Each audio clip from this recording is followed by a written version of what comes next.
গত ১২ দিন ধরে এভারকেয়ার হাসপাতালে চিকিৎসাধীন রয়েছে বিএনপির চেয়ারপারসন এবং বাংলাদেশের সাবেক প্রধানমন্ত্রী খালেদা জিয়া। তার শারীরিক অবস্থা এখনও উদ্বেগজনক। তাকে হাসপাতালের নিবিড় পরিচর্যা কেন্দ্রে রেখে চিকিৎসা দেয়া হচ্ছে। দেশি বিদেশি বিশেষজ্ঞ চিকিৎসকদের সমন্বয়ে গঠিত মেডিকেল বোর্ডের তত্ত্বাবধানে তার চিকিৎসা চলছে। হাসপাতাল সূত্রে জানা গেছে, খালেদা জিয়ার শারীরিক অবস্থা এখনও উদ্বেগজনক পর্যায়েই রয়েছে।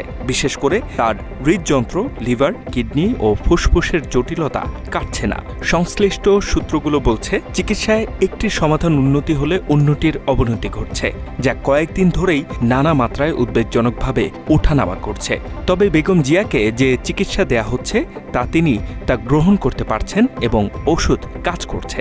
তাই চিকিৎসকেরা এখনও আশাবাদী তার সুস্থতার ব্যাপারে।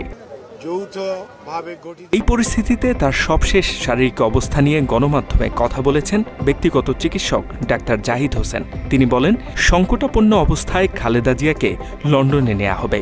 মধ্যরাতের পর যে কোনো সময় কাতার এয়ারলাইন্সের মাধ্যমে নেওয়া হবে যুক্তরাজ্যে।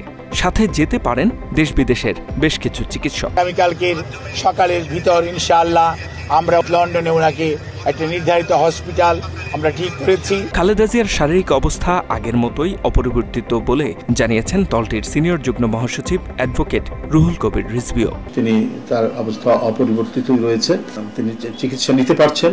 বুধবার সন্ধ্যা ৭টার পর সাবেক প্রধানমন্ত্রী খালেদা জিয়ার স্বাস্থ্যের খোঁজখবর নিতে হাসপাতালে যান অন্তর্বর্তীকালীন সরকারের প্রধান উপদেষ্টা অধ্যাপক ড. মোহাম্মদ ইউনূস।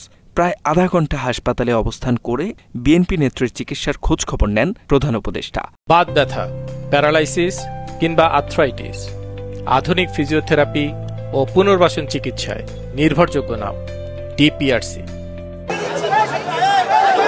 এর আগে মঙ্গলবার রাতে সাবেক প্রধানমন্ত্রীকে দেখতে হাসপাতালে গিয়েছেন সেনাবাহিনীর প্রধান জেনারেল ওয়াকারুজ্জামান, নৌবাহিনীর প্রধান অ্যাডমিরাল এম নাজমুল হাসান ও বিমান বাহিনীর প্রধান air chief marshal Hasan Mahmud খান।